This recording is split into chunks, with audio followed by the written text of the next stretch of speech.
Ayun. Dahil sa hirap ng buhay nun, no, mga kapakners, kaya talagang ang mindset ko nun is makapag-abroad. Dahil ang abroad lang ang pakiramdam ko na mag-aahon sa akin sa kahirapan. Dahil sobrang hirap ng pamilya ko. Laki ng pamilya namin, 12 kami magkakapatid, 11. At yung parents ko naman, wala naman silang natapos na pag-aaral. Kaya kung ano-anong work lang din, basta lang makaahon kami sa araw-araw. So ayun na, doon ako nagkaroon ng isip na sabi ko mag-a-abroad talaga ako pag kaya ko. So yun nga, dumating yung opportunity na mag-apply ako sa Japan. At pinalad naman din ako ng mga kapatid. Ano nag-apply mo sa Japan? So singer ako noon sa Japan. Yan, no? Sa mga hindi nakakaalam, yan ang kanyang trabaho sa Japan, singer. So, 2 times ako nakabalik doon. Balilan taon ka sa Japan ako? 2 beses, 6 months kasi yun. So nakabalik ako noon. Yun na nga, doon ko na rin nakilala yung husband ko. Pero hindi kami nakakilala sa Japan. Yun, kakilala kami sa Friendster, no? Pinauso noon, Friendster bagong Facebook. So ayun. Basta, sobrang hirap ng pinagdaanan ni Ate Alice. Mo, nag-aaral pa ako noon, no, Chingoyang. So sabihin sa akin ng mother ko, anak, huwag ka munang papasok kasi maglalaba tayo. Mamamlansya tayo. Sasamahan ko yung mama ko para maglaba kami, mamlansya kami. Or di naman kaya pupunta kami ng bundok, mangungunga kami ng mga bayabas para ibibenta namin sa palengke. Ganyan naging buhay namin. Kaya, parang akala nyo hindi si Ate Alice. Ako po yung taga-bundok talaga po ako. Lahat ng mga puno nun sa amin na pumunta sinakit ko. Oo, ganyan kahirap. Nag-uuling kami. Yan, yun yung mga pinagdaan. Maswerte pa rin. Sa totoo lang, maswerte pa rin ako. Kasi hindi ko naranasan na mamundok, umakyat. Ang tamang naranasan ko lang yung nagtindala kami ng yellow ice candy. Social na yan, social yan. Wala nga kaming rep. Ice candy. Tapos yung naglaba kami minsan ng mga biko.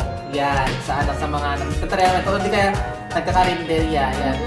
Pero yung mga ganyan, yung mamumundo. Kaya hanga-hanga ako kay Ate Alice dahil siya, babae siya, ako lalaki. Pero yung trabaho ko, yung naging trabaho ko is magaan na. Pero sa akin, sobrang hirap. Kaya, yan, masasabi natin na yung buhay niya is talagang pang-MMK. Talagang pang-MMK. Pang magpakailanman talaga. MMK saka MPK pa. O, diba? Mahirap yung...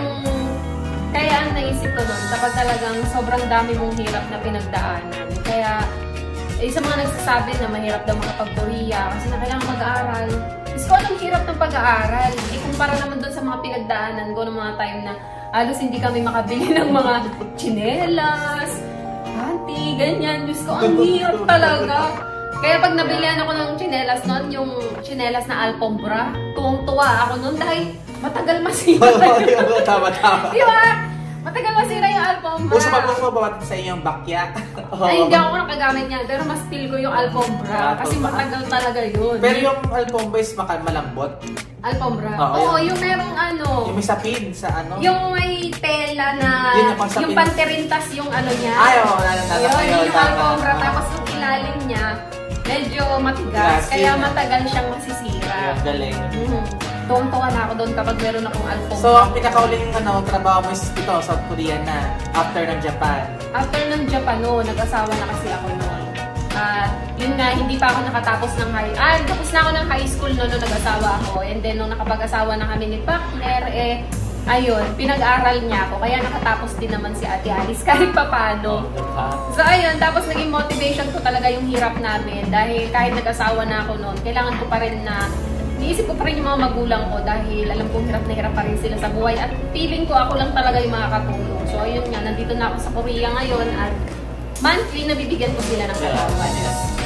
Bale, sa ngayon yan, ito kami sa hindi ibig sabihin na nandito kami ngayon is talaga nagpapakasarap kami sa buhay namin.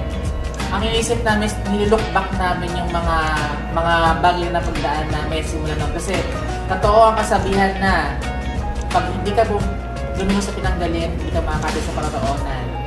Lagi natandaan yun, yung kasabihan na yun. Kasi kung hindi natin babalikan yung mga pinagdaan natin, hindi natin ma-appreciate yung lahat ng mga natatanggap natin mga blessings dahil sa mga pinagdaanan natin. Kaya, especially si Alice sa mga pinagdaanan niya. Oo. Mas kahit ako Kaya ako talaga is talagang hangang-hanga talaga. Hindi mo ma-imagine. Hindi ko ma-imagine. Oh, pag nahawakan mo yung kamay ko, malalaman mo kung gaano kagaspang yung kamay ni Ariel. Unlike sa akin, hindi naman lambot-lambot ang kamay ko. Matigas yung kamay niya.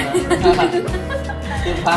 Dahil sa dahil dami ng So once again, mga kachinggo, yan yung mga kwento, mga chikahan namin ni Ate Alice. So, maging inspirasyon yan sa Ate Alice sa inyo, mga kababaihan lalo. Sa mga naghahangad na mga tatrabaho, isipin nyo yung kahirapan, hindi siya hadlang. Kundi isa challenge. Isa challenge siya para mapagtagumpay sa buhay. Then, lagi kayong magdadasal kay God sa mga bawat pagsubok, bawat napagdadaanan nyo. Lagi yung sentro si God sa buhay ninyo. So, paano yung mga kachingguyan? Hanggang dito na lang ang aking video for today. And abangan nyo yung aking mga susunod pang video. So, once again, bye-bye mga kachingguyan.